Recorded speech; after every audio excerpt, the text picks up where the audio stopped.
Hi everyone, I'm Christina Iltz, and today I'm going to be going over some of the elements of the management plan that we're developing, specifically focusing on the goals and the objectives. So, as of right now, the working title of this management plan is The Use of Beavers in the Restoration of Degraded Riparian Areas.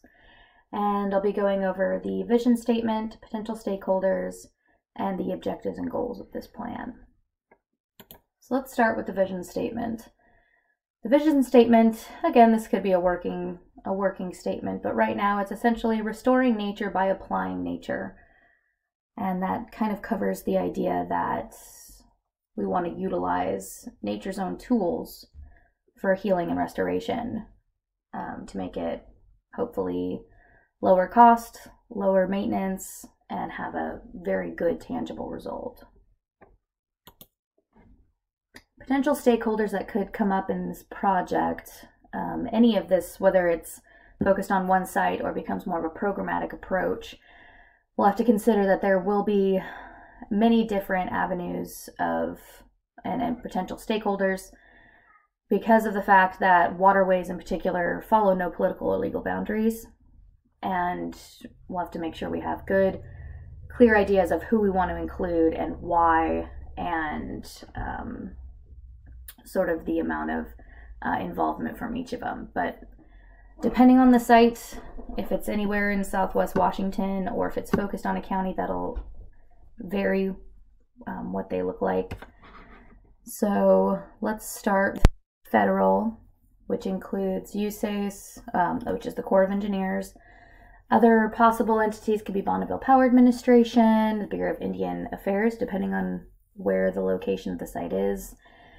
The National Marine Fisheries Service, Forest Service, Bureau of Reclamation, the U.S. Fish and Wildlife Service versus the state entities, and also the consideration that we could be working with the military. For example, in Clark County, there's Camp Bonneville, which is Army, and so that's another potential federal stakeholder. When it comes to state and local entities, we have to take into account the state stakeholders, whether it's Washington Department of Fish and Wildlife, Washington Department of Transportation, or it could go down lower to like the county offices, the port offices, or the city offices. A good example of this is the Steigerwald Refuge Restoration down on the Columbia River in Clark County.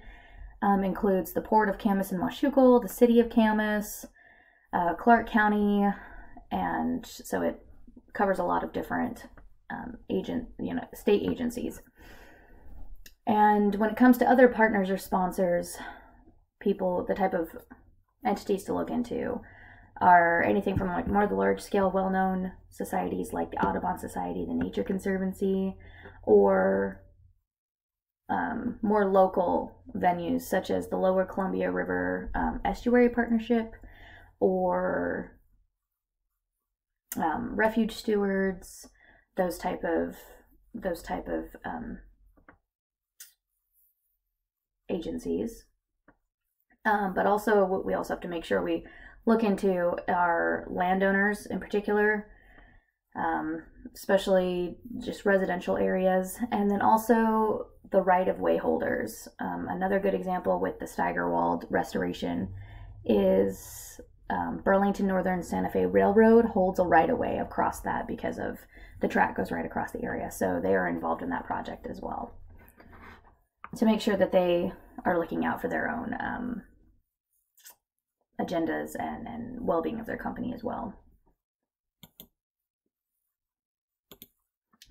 So the overall goals and objectives, and this is a general overview of the goals and objectives of this plan and the things that it'll cover, kind of in order of how the project would go.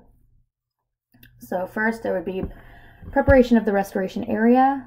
You can't just see a stream and put a beaver in it and hope for the best.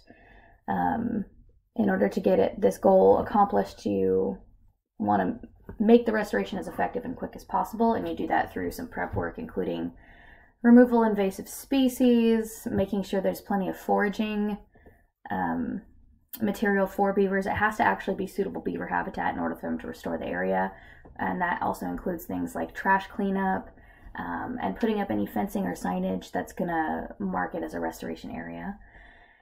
And one of the things that I consider when looking at this is, you have to prepare the response plan and structures. Since beavers create such a drastic change in their landscape, you have to be able to respond to if the water goes where you don't want it to go, or if it spreads out further than you want, or if it's really, really successful or too successful, how to mitigate for that. And so some of the ways we could work on that is the installation of essentially there are these poles that make the water sound louder when it runs, and that could be put in areas that are more desired of damming, building the water control structures to kind of protect certain areas, something as simple as a dirt berm that maybe raises up a bank or something to prevent flooding into a certain area, those type of things.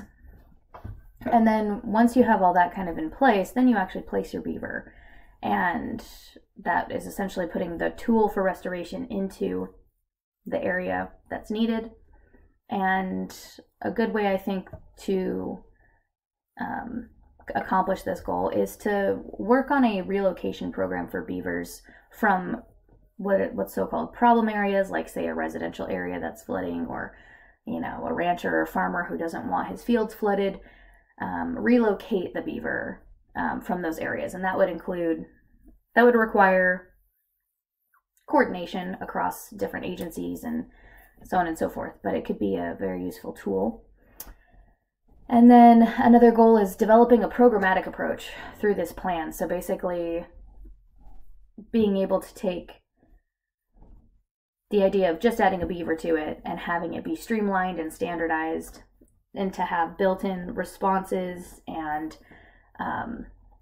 ways of observing or modeling or testing to make it a feasible solution. So that would include continual monitoring of the work that the beavers have, the impact they have on the landscape, and documenting those lessons learned.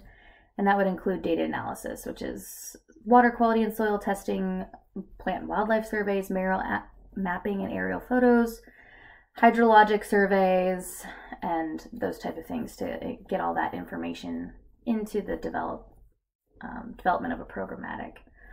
And then finally, a continuing part of this type of solution would be adaptive action. So as you're getting all this information, you're taking it and using it to make informed decisions with the partnership of stakeholders, and in order to determine what has been a success, what has been a failure, where are issues, and to come up with solutions for it. Just another reminder of what we're trying to accomplish here with this. What it looks like before a beaver and what it looks like after. So this is our main goal and a reminder of what we're working for.